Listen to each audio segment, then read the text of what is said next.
Welcome back to the scariest animations on the internet? Question mark. Now, last video I asked y'all for 75,000 likes and I would make this video. And you delivered with exactly 75,000 likes.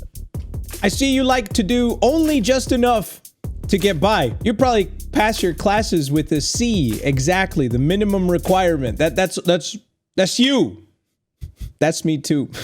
If you want to see more scary animations, again, 76,000 likes, exactly.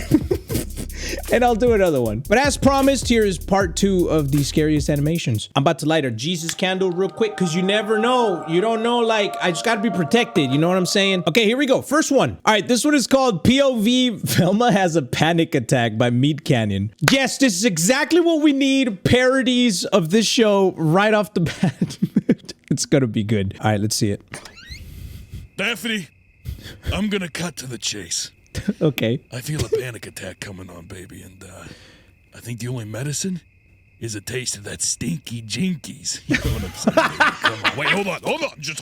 Just wait. I mean, that kiss earlier today, it's got me thinking all kinds of crazy things. Things I'm a bit nervous to say. Like what? Like how I bet your bean is bigger than a Scooby snack. You know, little beanie baby down there, huh? What? Looks like a middle-aged man's thumb. Come on, give me a hand. Oops. Oh, man, I'm so clumsy. Like what you see? Bet you're wondering if I got an Arby's beef and cheddar between my legs. Huh? I didn't even think about that shit, bro. I'm trying not to think about it. I know that tongue's as flat as an old hound dog. Okay. Why does this feel like a more actual representation of the show Velma compared to the trailer? Use the tools you got to solve this mystery for the both of us, huh? Wait, hold on, come on! You know, I don't need my glasses to see that you and me, we're a great pair. So why don't you drop this attitude and let me get a peek at Vernon Troyer's head down there? Oh. Come on, yeah, get her out of here. That's cool. I got mysteries to solve anyways. But if I had to put money on it, I bet it's as bare as a silverback's belly. I'll find out, baby. Just you wait. Okay, that was definitely a scary animation and not in the way I thought it was going to be. Bravo. Way better than the shit show that is Velma. Okay, let's put some actual scary ones on. It got cold again. I'm gonna put on my hoodie. This one is called Who's Hungry? Oh, it's an oldie from 13 years ago by Stork Eater. Okay, I've never eaten stork before, but if that was available, I probably would try it. Okay, here we go. Hey! Paletero! Una paleta de sandía, por favor! Maybe a SpongeBob popsicle? Yo, you got any chicharrones with salsa Valentina? Oh.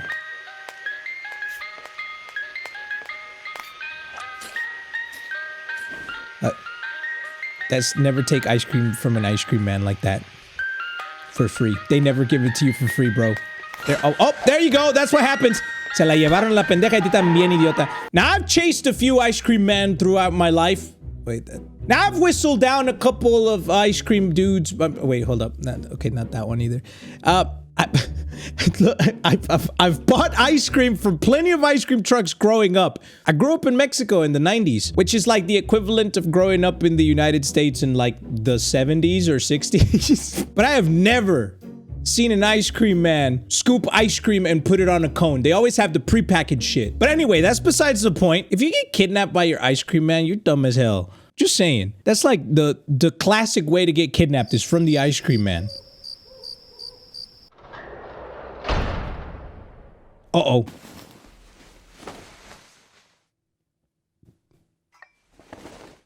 Uh-oh. Is that a fridge? Uh-oh. I'm gonna turn them into popsicles. Oh, the kid's frozen!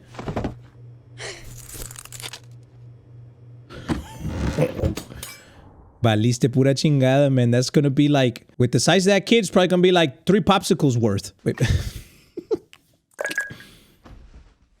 Uh-oh. Yo. Okay, I'm not hungry no more. She's about to make a mangonada. Come on, dog, you can break free. Oh. Córrele, pendeja.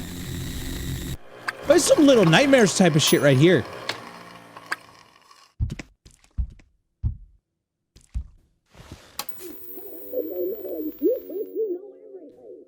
Okay, he didn't see her. Córrele, güey. Don't go for it. Take a left. Go to the left. If you have the option, go left. Don't worry about him. Let him save himself. You worked hard. Let him work hard. Ah, su madre, güey. El ojo.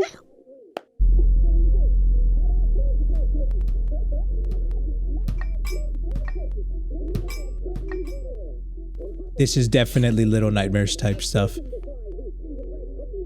I wouldn't be surprised if Little Nightmares was inspired by this.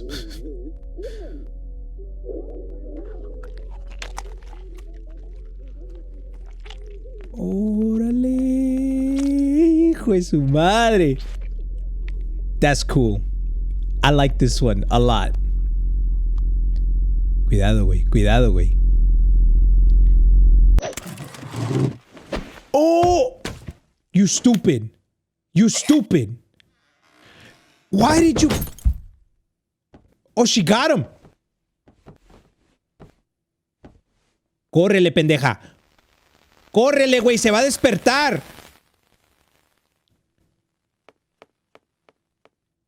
Get your popsicle man out of there. Go. Patrick Star popsicle. Hell yeah. Go, get him. Hurry, he's gonna get up. Hey.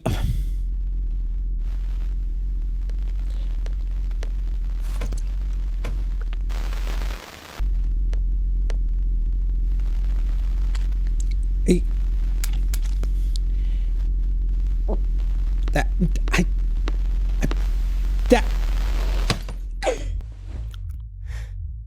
Uh-oh. He got up. I told you, pendejo. Okay, first of all, dog, hold up. Does he not know he got his ass kidnapped? Why are you hanging around looking for food? Whatever happens next, I don't feel sorry for that kid no more. It's done. Little girl, I told you, get the fuck out of there. Who's hungry? He's hungry. The kid is. Córrenles, idiotas. That's creepy. Oh. Press the button. Press the button. Blend his ass. Ándele, güey. Pa' que sientan lo que sienten. Help her.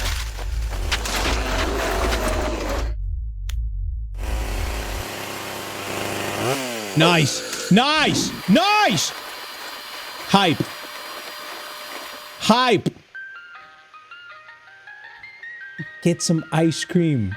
Okay, now that you've taken care of the problem, then go raid the ice cream truck. Now, you know how much shit is in there? They've got like 3 or 4 boxes of paletas de sandía, paletas de lote, paletas de mango, mazapanes. Tienen ahí paletas de SpongeBob, paletas de Sonic, paletas de Mario, mazapanes, duvalines. They got everything, fool. Missed opportunity.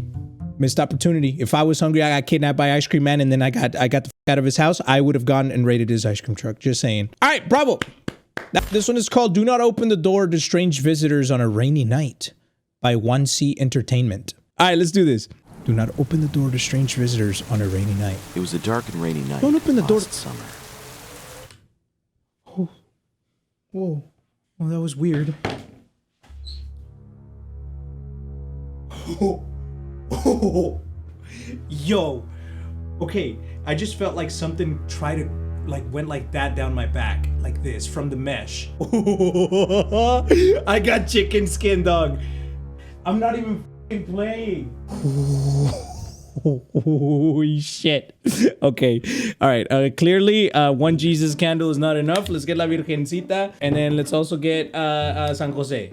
It's like you pick your Pokemon cards, like which ones are good for the battle. Well, these are the only 3 I have, but if I had options, I definitely would be choosing like the most powerful ones. You know what I'm saying? Like which ones to light. It's kind of how I picture it. Okay, let's... I'm a brave man. I'm a brave man. I'm a brave man. I'm a brave man. I'm a brave man. It's not the video I'm scared of. It's whatever the fuck I just felt down my back right now. Okay, don't open the doors on rainy night to strangers. Don't open the door to strangers, period. Oh, it's narrated. I saw a number of guys standing in front of my house. Uh-huh. They didn't ring the bell, but just kept standing there.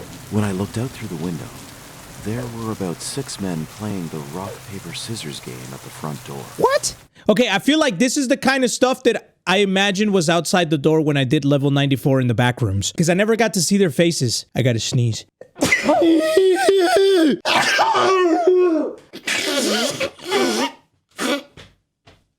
It's allergy season. It always fucks me up. Okay, let's continue. Completely soaked in the rain.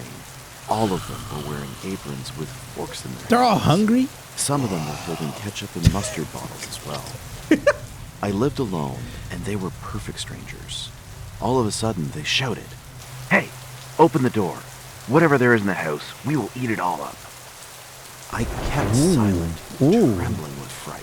Will you eat my toilet water that's been tainted by the shit I took last night? Wait, sorry. Let's I heard them whispering to each other. "Hey, bro, are we gonna grill it or deep fry?" "Nah, let's boil it today." What are they looking for? They whispered to each other for some more time, then left. But I had to quiver for quite a long time. So, seriously though, real talk, never trust a bowl cut motherfucker that has his bowl cut all the way down below his eyes and you can't see his eyes. I've never met one before, but if I did, I wouldn't trust him. Several days later, it rained again, and I heard some people's voices in front of my house like before. When I looked outside, So they're it was back. them.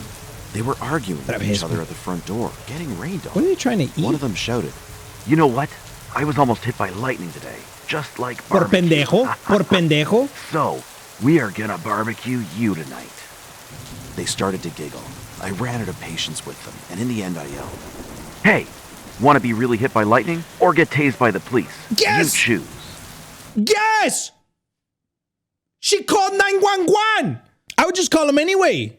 Why would you tell them that you're gonna call 911? Just call 911. You're almost there. It's like we're evolving. We're finally getting to the point where we're threatening to call 911. It's a step up from not calling 911, but the next step is to actually make the phone call. We're almost there. Then they just left, hurling abuses. And fortunately, these guys haven't appeared anymore since then. I was finally able to breathe again. However, I heard the shocking news before Have you seen this woman? that a woman was missing in the village. Who's age 3X? Is that like the new 2023 shit? Like, are we about to start putting letters in our age? And one day, the police came to my house. They asked me about the guys who used to hover around my house and if I still remembered what they looked like. I answered I didn't remember their appearance because they used to come at dark on rainy nights. And they had a bowl cut. According to the police, those guys were assumed to be prime suspect in this missing woman's case. They said that the woman called the police before she was missing because some suspicious guys standing in front of her house. And the situation she described was highly similar to what I reported. I suddenly got goosebumps. Oh The shit. police got the CCTV footage recorded from nearby the missing woman's house. However, it was a total shock. In What the did they do? footage, there were 6 guys standing at the front door. Uh-huh. After a while, she opened the door, and they suddenly started to pierce her with sharp forks, then rushed into the house. It was 2 days later that the guys finally came out of the house. However, the strange thing was that the woman was missing, but she had never stepped out of the house throughout the footage. If she was really kidnapped by the guys, they should have dragged her out of the house. But in the footage, they didn't. Se la comieron. What they got was not her, They ate her. but just a number of black plastic bags in their hands. She was not seen anywhere. That meant she was definitely inside the house. But she Okay, listen, man. As a police officer or a detective, I'm pretty sure if you walked into a place where there's a missing person report and you see blood and shit with plates like this and you saw men go in there through CCTV footage, your first assumption is they ate her. It has to be. disappeared and nobody was home. After the police searched inside the house thoroughly, they discovered something terribly shocking. Her bloodstain was found in the bathroom. Ooh. And the guy's fingerprints on kitchen tools Ooh, like got cutlery, him. plates, and pots. The guys ate something in the kitchen and the woman was missing. The police started to track down the suspects. Soon, Easy answer. they were arrested. The guys spit out the truth that they ate the woman up. I knew it! Besides, it was discovered that they did this thing to several more people after her case. I was totally shocked with fear and disgust. If I had opened the door that night, I would have been their prey. The guys' voices on a rainy night. I could never, ever forget that voice. Oh, so she's just paranoid now. I could see that. I could see that. I could see that being a traumatic experience, especially if you get to live to tell the story about it, about how you almost got ate. I've never had people knock on my door in the middle of the night, except for there's two times. The first one was when me and Gabby moved cities and rented a house, and I heard the doorbell ring, and it was like 1 a.m. We were on our way up to go to bed, and the feeling that came over me was like, man, I'm helpless. Like, I don't own any weapons yet to protect my house. I just moved, and the closest thing to me is probably a kitchen knife. Those were the thoughts that ran to my head. So I walk up to the door, and my dumbass decides to stick my head over through the window that's at the door and just take a peek and go like this because I couldn't see outside. Like, rule number 1, don't do that shit, especially if whoever is outside is not supposed to be outside. But there was no one there. I'm telling you, at this point, I was terrified. I'm like, who in the just rang my doorbell? And then I realized Gabby was playing a horror movie trailer on her phone, and the doorbell that was on the movie trailer was the exact same as the one on the house we had just moved into. So very anticlimactic. There was no one at the door, but still a scary experience overall. And the second time was when Mully decided to order Uber Eats to my house at 4 a.m. while I was asleep. But that's a whole different story that I've told before. So let's move on. Point is, don't open doors to strange visitors on a rainy night. Thank you. We're watching 61, the 8-foot-tall lady, Hachi Shakusama, Japanese urban legend 10, animated scary story. In the summer of 1970, oh, it's another one that's Kana, narrated. an 8-year-old girl from Tokyo, and her parents traveled to the small town of Aya in Miyazaki Prefecture to visit her grandparents. And what happened? They had a small house on a large property which Kana reveled in running around and exploring the lush green and overgrown countryside. I would love to live in a place like this.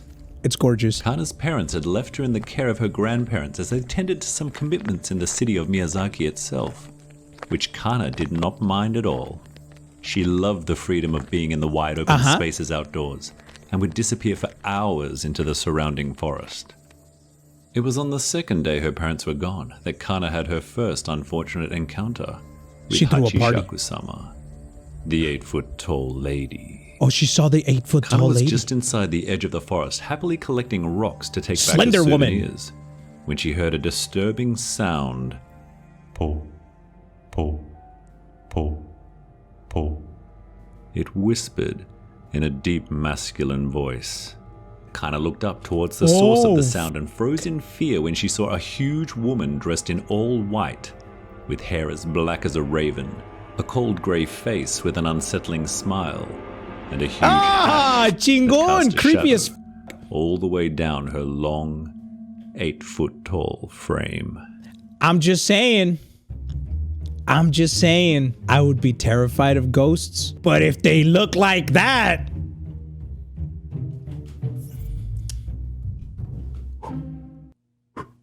you know what I'm saying?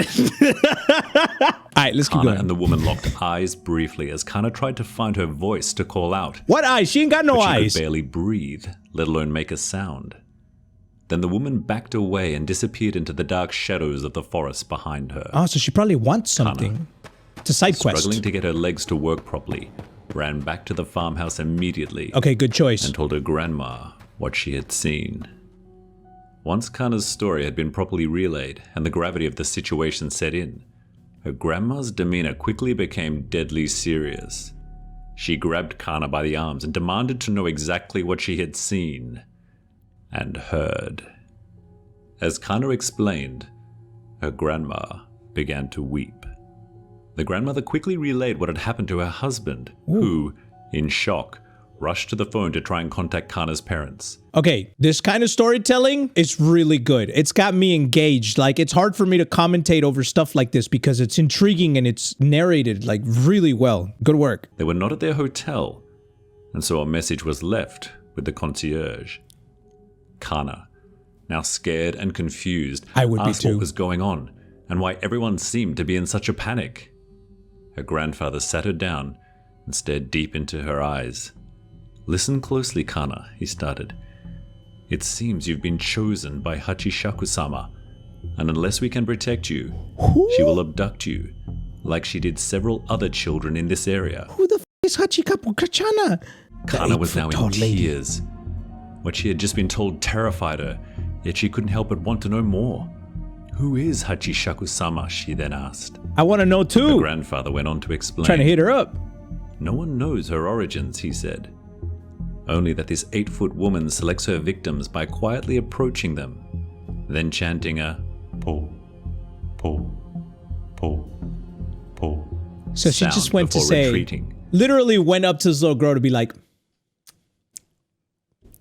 "You're next." And now it's getting creepy. Now that I know what she wanted, that's creepy. I ain't even gonna front, man. That shit would scare the shit out of me. Within a few days, that person will disappear.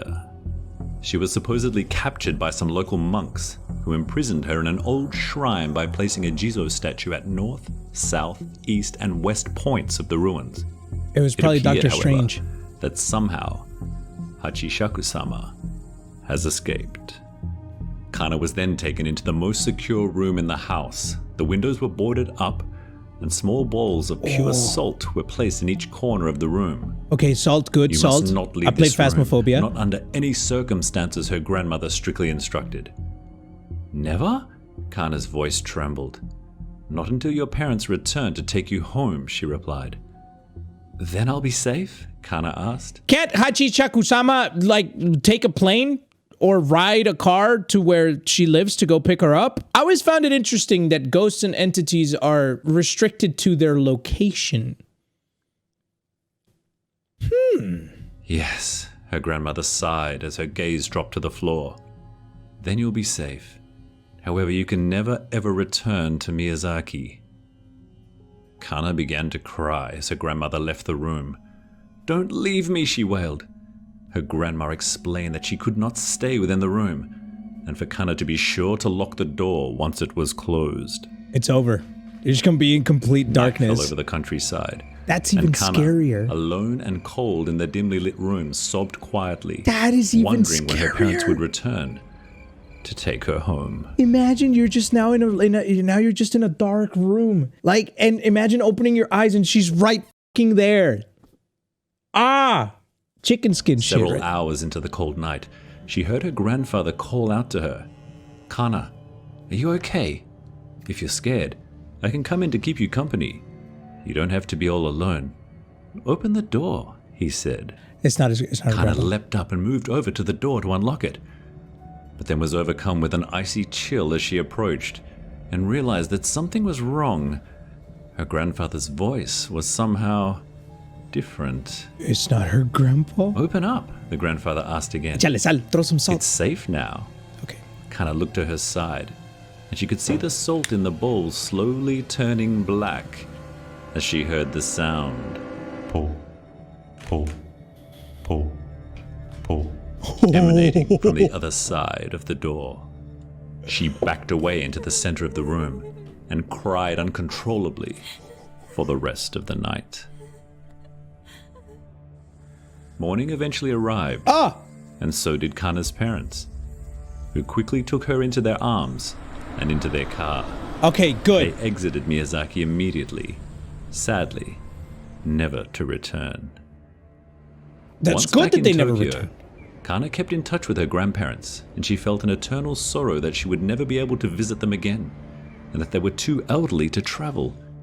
This sorrow was even further amplified when several years later, her grandfather passed away, and she was unable Oh, that actually sucks. to attend his funeral.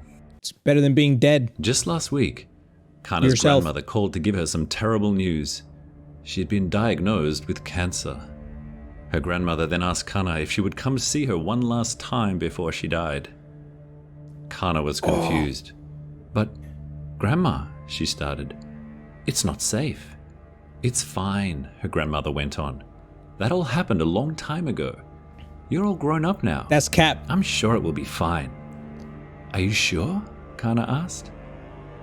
I'm sure. That's the 8-foot lady trying to lure her back in. Came the reply, along with the bone-chilling pull, pull, pull, pull, which made Kana drop the phone, retreat into the corner of the room, and relive the horrific feelings she had felt that night when she was in her grandparents' home, alone, in the dark.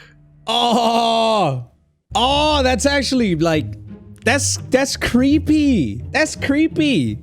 Like it's horror stuff like this that gets in my head, and then when I'm going to sleep tonight, I'm gonna lay there and I'm gonna think about bump, bump, bump, and then I'm gonna like look in the corner of my room and hopefully not see an 8-foot tall lady shadow thing. That's good. That's my favorite story so far we've looked at today. Way better than Peppa Pig, I'll tell you that much. Come on, George, we have to go to the forest. Alright, that's it for today's video. Remember, 75,000 likes again, and I'll do a part 3. Let me know what you guys thought of today's animations that we looked at. If you thought they were scary, if you thought they were mid, or if you thought they sucked, let me know. But that's it. Thank you so much for watching the scariest animations on the internet. Question mark? Did I already say that? I don't know. That's it. Alright, love you guys. Bye.